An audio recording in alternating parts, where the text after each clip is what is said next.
EPFO, PF पर ज्यादा ब्याज और 5,000 रुपये हो सकती है न्यूनतम पेंशन। हो सकता है इन पर फैसला। सरकार भविष्य निधि पीएफ खाते में जमा रकम पर ज्यादा रिटर्न दिलाने की तैयारी में है। संसदीय समिति द्वारा गठित लेबर पैनल ने इस दिशा में काम करेगी। इस घटनाक्रम से जुड़े 3 लोगों ने यह जानकारी दी है। सरकार भविष्य निधि पीएफ खाते में जमा रकम पर ज्यादा रिटर्न दिलाने की तैयारी में है। संसदीय समिति द्वारा गठित लेबर पैनल ने इस दिशा में काम करेगी। इस घटनाक्रम से जुड़े 3 लोगों ने यह जानकारी दी है। पिछले महीने गठित लेबर पैनल की अगले हफ्ते बैठक होने वाली है। पहले बैठक में ही पैनल कर्मचारी भविष्य निधि संगठन ईपीएफओ के तहत 10 खरब रुपए के कोष का प्रबंधन, प्रदर्शन और निवेश पर मंथन करेगी। इसके साथ ही पैनल इस बात पर भी विचार करेगी कि किस तरह ईपीएफओ को संगठित और असंगठित सेक्टर में काम करने वालों के लिए अधिक लाभदायक बनाया जाए। गौरतलब है कि पिछले 1 साल में ईपीएफओ और उसके कोष के प्रबंधन की कोई जांच नहीं हुई है। इससे जुड़े एक व्यक्ति ने कहा कि अब फंड मैनेजर इसके कोष का बाजार में निवेश कर रहे हैं तो हम इसका आकलन करना चाहते हैं। पैनल के सदस्य कोरोना वायरस और लॉकडाउन के चलते ईपीएफओ कोष पर पड़ने वाले प्रभाव का भी आकलन करेंगे।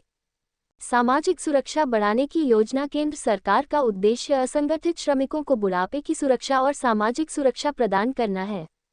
केंद्र की महत्वाकांक्षी योजना प्रधानमंत्री श्रम योजना धन योजना पीएमएसवाईएम के माध्यम से मुख्य रूप से रिक्शा चालक, स्ट्रीट वेंडर, हेड लोडर, ईंट भट्ठा मजदूर, कोबलर, चीर बीनने वाले, घरेलू कामगार, कृषि निर्माण श्रमिक आदि को सामाजिक सुरक्षा को मजबूत करना है।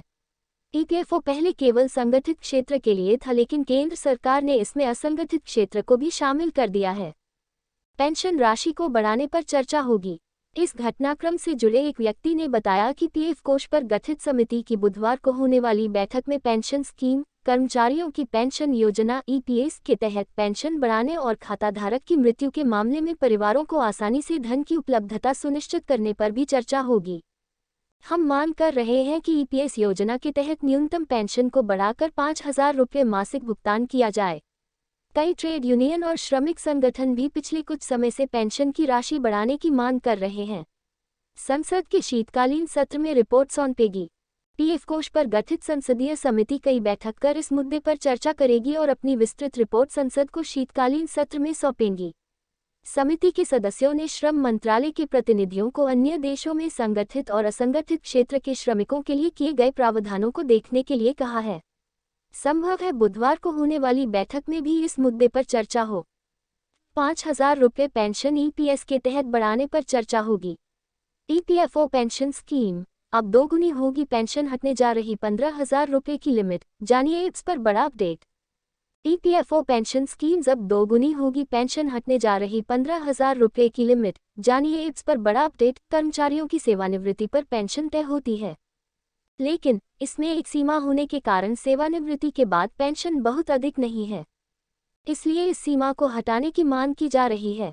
कर्मचारी पेंशन योजना एप्स के तहत निवेश की सीमा को हटाने पर लगातार चर्चा हो रही है। वर्तमान में अधिकतम पेंशन एम्प्लॉय पेंशन स्कीम योग्य वेतन 15,000 रुपये प्रति माह तक सीमित है। कर्मचारियों को अब कोर्ट से काफ़ी उम्मीदें हैं, लेकिन इस सुनवाई और इस मामले का आपसे क्या लेना देना है और इसका आपके जीवन पर क्या प्रभाव पड़ेगा, आज हम आपको यहाँ समझाते हैं। क्या है ईपीएस लिमिट हटाने का मामला? इस मामले पर आगे बढ़ने से पहले आइए समझते हैं कि यह पूरा मामला क्या है। वर्तमान में अधिकतम पेंशन एम्प्लॉय पेंशन स्कीम योग्य वेतन 15,000 रुपये प्रति माह तक सीमित है। मतलब आपकी सैलरी कुछ भी हो, लेकिन पेंशन की गणना सिर्फ 15,000 रुपये पर ही होगी। इस सीमा को हटाने का मामला कोर्ट में चल रहा है।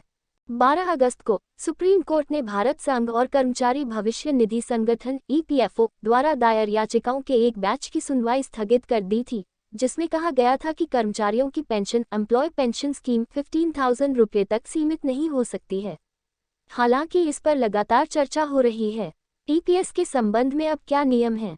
ईपीएफओ पेंशन स्कीम, जब हम नौकरी शुरू करते हैं और ईपीएफ एम्प्लॉय पेंशन स्कीम के सदस्य बन जाते हैं, तो साथ ही हम ईपीएस एप्स के सदस्य भी बन जाते हैं।